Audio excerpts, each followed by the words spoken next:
as we all know, the school is on online mode for a few days due to the certain weather forecast.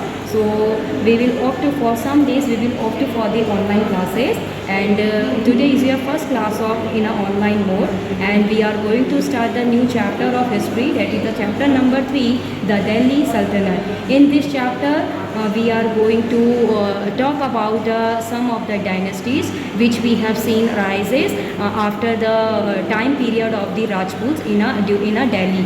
So this is the overview of the lesson, in which we can see the chronological order of the some of the dynasties which ruled in Delhi after the defeating of the Prithviraj Chauhan, that is a Chauhan dynasty in Delhi. So first one of the dynasty is a slave dynasty. The story is also very interesting about the name of this dynasty. As we know, slave means the servant. So what happened, as in the last chapter we discussed about the battle of the Tehran, which will happen in the 1192 CE between the Muhammad Ghori and Prithviraj Chauhan. So in this battle, Prithviraj Chauhan defeated in the hand of the Muhammad Ghori, and we can say this one the turning point in the history of the Indian history, where we have seen the rises of these Muslim dynasties in Delhi. So what happened after the 1192's battle, the battle of the Tehran, Mehdi took over the throne of the Delhi, and but what happened, he did not stay in Delhi for a long period of time. Instead he appointed one of his slave, you can say the commander of his army, that is Qutbuddin Aibak, in the throne of the Delhi. And in this way, as we know, Qutbuddin Aibak was the servant of the Muhammad Ghori. That's why we call this dynasty as a slave dynasty.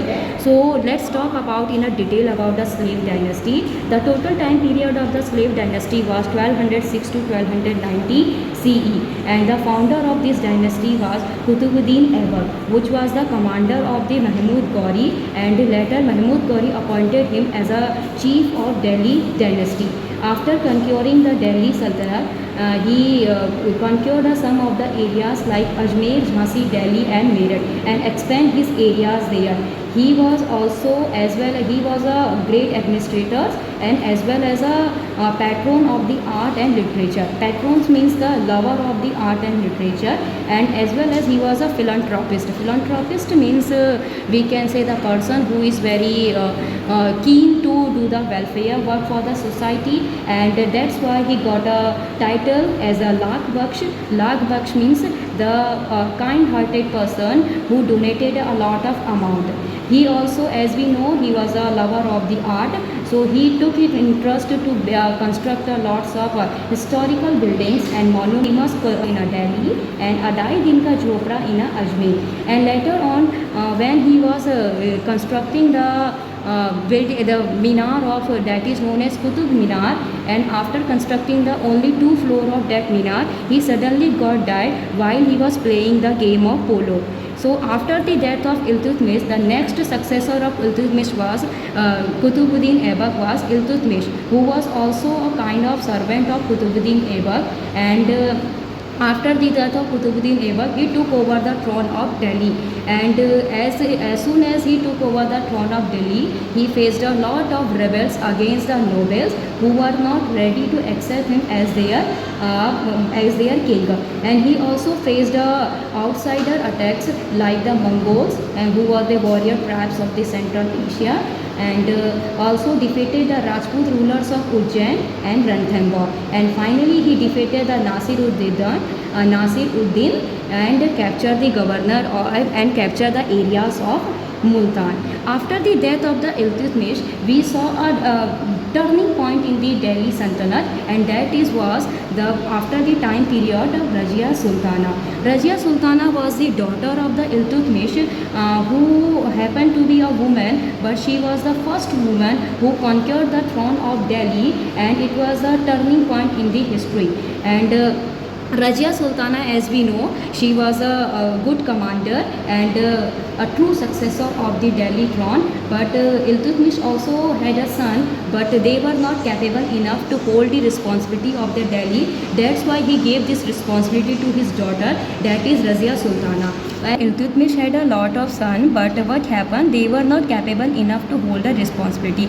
So he found his daughter efficient enough to hold this entire responsibility, and the Razia was the first woman who took the responsibility as a king of Delhi. And as you know, the society was male dominant during that time. So Razia faced a lot of opposition against the nobility and patriarchal society, and nobody is ready to accept her as their king. But due to all these kinds of opposition, her time period of ruling the Delhi Sultanate was very less. It's only took stay for the 4 years, and she also faced opposition from the Chilangi, which is also noted Chalisa in somewhere, and the Chalisa means 40. It's a group of the 40 nobles who used to suggest and who used to be part of the administration with the king, and they have a high you can say the power in the administration of the king. So they rebelled against the Razia because they were not ready to accept the authority of the woman over the men. And due to these all the crisis, after her death, her younger brother Nasiruddin occupied the throne. But we can say Nasiruddin was just a puppet in the hand of the Balban. Balban was also a part of the Chalisa, which is the group of 40 nobles. And the main Nasiruddin was the king, but he just for the namesake. The real power held by the Ghiyasuddin Balban, which we are going to talk about him later. So dear student, this is all for the today. For the next topic, we will continue tomorrow.